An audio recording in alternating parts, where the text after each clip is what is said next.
हो सकती है। एक और बड़ी खबर इस बीच आ रही है। राजा रघुवंशी मर्डर केस में अब नया मोड़ आ गया है। तांत्रिक क्रिया के चलते हत्या का जो शक है वो गहरा गया है।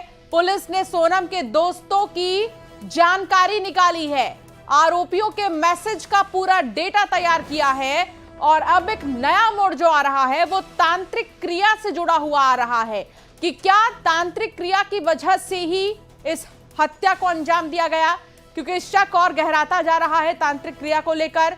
दोस्तों की डिटेल्स निकाली गई है सोनम के, आरोपियों के मैसेज का पूरा डेटा तैयार किया गया है और अब यह देखना होगा कि आखिर क्या है वजह जिसकी वजह से राजा रघुवंशी की हत्या की गई। इतने सारे किरदार इसमें जो है शामिल हैं, कई और किरदार के सामने आना अभी बाकी है, लेकिन दोस्तों के डिटेल्स निकालने के बाद ही ये साफ हो पाएगा कि क्या तांत्रिक क्रिया ही वजह है राजा की हत्या के पीछे का। मिथिलेश संवाददाता हमारे साथ जुड़ गए हैं।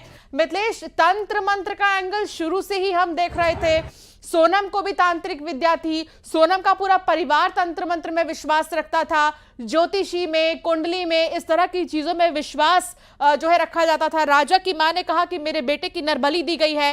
कैसे देखा जाए इस पूरे मामले को मिथिलेश, क्या है अपडेट?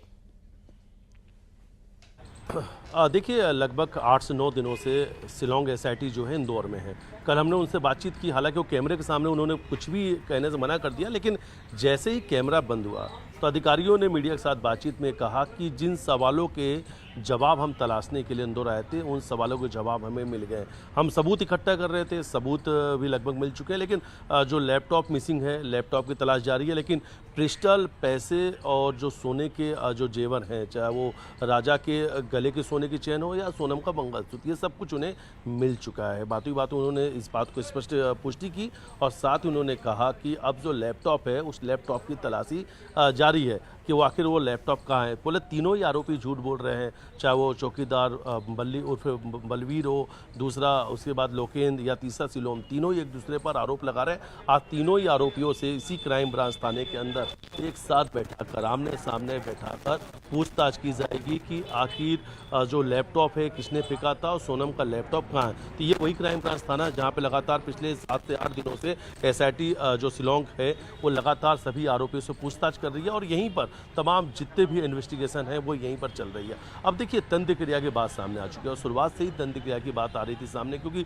सोनम का जो परिवार है वो तंत्र क्रिया पे बहुत ज़्यादा भरोसा रखता है। तंत्र क्रियाओं की बात खुद गोविंद ने, सोनम के भाई ने कहा था कि हमारा परिवार इस पर यकीन करता है और वो तस्वीर भी आई थी जब सोनम को उल्टी तस्वीर घर के बाहर लगा दिया। उसके बाद तंत्र क्रिया कराने के लिए परिवार पूरा उज्जैन भी गया था और कहीं न कहीं से अब ये बात स्पष्ट भी हो रहा है कि राजा की हत्या तंत्र क्रिया के लिए ही करवा दी गई थी। सोनम ने और राज ने मिलकर एक तंत्र क्रिया के करवाने के लिए ये हत्या की है और दोनों आरोपियों ने कबूल भी लिया कि दोनों के बीच में अफेयर था। यानी अभी तक जो बात आ रही थी सामने कोई तीसरा आदमी हो सकता है, कोई नया किरदार हो सकता है राज के अलावा, वो तो स्पष्ट हो चुका है कि कोई नया किरदार नहीं है। जो कुछ है वो राज है और राज और सोनम के बीच में लंबे समय से अफेयर चल रहा था और कहीं ना कहीं सोनम जो है तंत्र क्रियाओं पर ज्यादा विश्वास रखती थी और इसलिए उसने राजा की हत्या करवाई। उसके बाद राजा को इस अपने दोनों के रास्ते से हटाकर फिर आगे का जीवन एक साथ जीने वाले थे, इसलिए राजा की हत्या करवाई थी और ये बात अभी तक कहीं ना कहीं स्पष्ट हो गया है। इसलिए पुलिस ने कहा कि नार्को टेस्ट नहीं कराया जाएगा क्योंकि सारी कड़ियां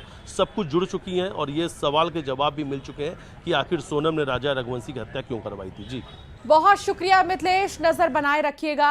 जानकारी साझा करने के लिए धन्यवाद।